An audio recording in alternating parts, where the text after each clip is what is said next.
আইতাকৰ মৰমৰ নাতিনীজনী অসুস্থ। নাতিনীজনীলৈ বৰ হেঁপাহ আইতাকৰ। ঘৰখনৰ প্ৰাণৰ পুতলাটো অসুস্থ বুলি জানি এতিয়া কান্দোনত ভাগি পৰিছে আইতা। ধেমাজিৰ বৰদলনিৰ ভকত গাঁৱৰ এই ঘৰখনত এক শোকাকুল পৰিৱেশ। ঘৰখনৰ কণমানিজনী দুৰাৰোগ্য ৰোগত আক্ৰান্ত হৈ গুৱাহাটী চিকিৎসা মহাবিদ্যালয়ত চিকিৎসাধীন হৈ আছে। পিতৃয়ে দিন হাজিৰা কৰি পৰিয়ালটো পোহপাল দি আহিছে।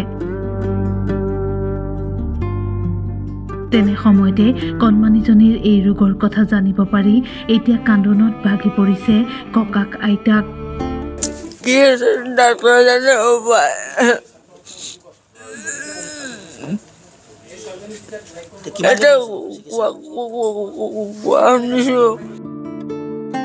বৰ্তমান নাতিনী গুৱাহাটীত আছে, এই GMCত আছে বুলি কৈছে।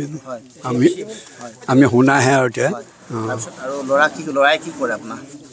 কোনজন? অঁ নাই, খেতিয়ক হাজিৰা কৰে প্ৰায়।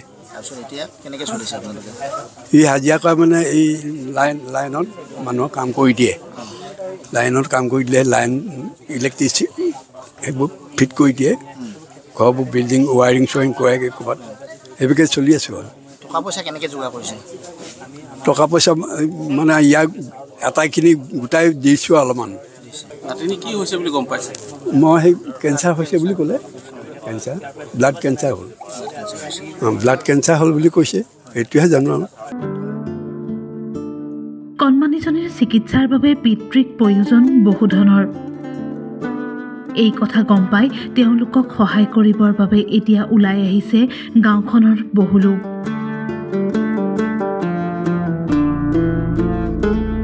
আমাৰ গাঁৱৰে কণমানি ছাত্ৰী এগৰাকী দুৰাৰোগ্য ৰোগত ভুগি আছে, কিবা সহায় কৰিব পাৰে নেকি? মই তেতিয়া তাৎক্ষণিকভাৱে কৈছিলোঁ ছাৰক যে আজি অকণমান মই ব্যস্ত আছোঁ। তেতিয়া মই অলপ বাহিৰত আছিলোঁ।